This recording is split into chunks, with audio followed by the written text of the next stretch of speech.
చార్ధామ్ యాత్రలో భాగంగా బద్రీనాథ్ కు భక్తులు పోటెత్తారు. గతంలో పోలిస్తే రికార్డు స్థాయిలో భక్తులు బద్రీనాథ్ ఆలయాన్ని దర్శించుకున్నట్లు అధికారులు తాజాగా తెలిపారు. ఆలయం తెరిచి నెల రోజుల వ్యవధిలోనే రికార్డు స్థాయిలో 5 లక్షల మంది భక్తులు ఈ ఆలయాన్ని దర్శించుకున్నట్లు చెప్పారు. మెడికల్ కాలేజీ అడ్మిషన్లను నిలిపివేయాలంటూ దాఖలైన పిటిషన్లపై ఇవాళ సుప్రీంకోర్టు విచారణ చేపట్టింది. అడ్మిషన్లపై స్టే ఇచ్చేందుకు సుప్రీంకోర్టు నిరాకరించింది. నీట్ పరీక్ష పేపర్ లీకేజ్ కేసులో నేషనల్ టెస్టింగ్ ఏజెన్సీకి కోర్టు సమన్లు జారీ చేసింది. తమకు న్యాయం చేయాలంటూ సీఎం రేవంత్ రెడ్డి నివాసం వద్ద గురుకుల అభ్యర్థులు మోకాళ్లపై నిల్చొని నిరసన తెలిపారు. గురుకుల నియామకాల్లో అవకతవకలు జరిగాయని, గురుకుల బోర్డు వల్ల తాము నష్టపోయామన్నారు. సరఫరాలు తగ్గుముఖం పట్టడంతో గత 2 వారాలుగా ఉల్లి ధరలు ఎగబాకుతున్నాయి.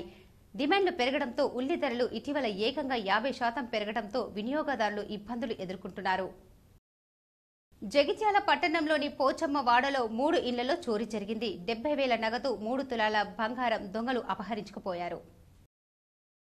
నగరంలోని ఆర్యానగర్లో గల శ్రీ లక్ష్మీ వెంకటేశ్వర స్వామివారి 23వ వార్షిక బ్రహ్మోత్సవాల్లో భాగంగా చివరి రోజు బుధవారం పెద్ద ఎత్తున హోమం నిర్వహించారు. స్వామివారికి చక్ర స్నానం, వేద మంత్రోచ్చారాల నడుమ నిర్వహించారు.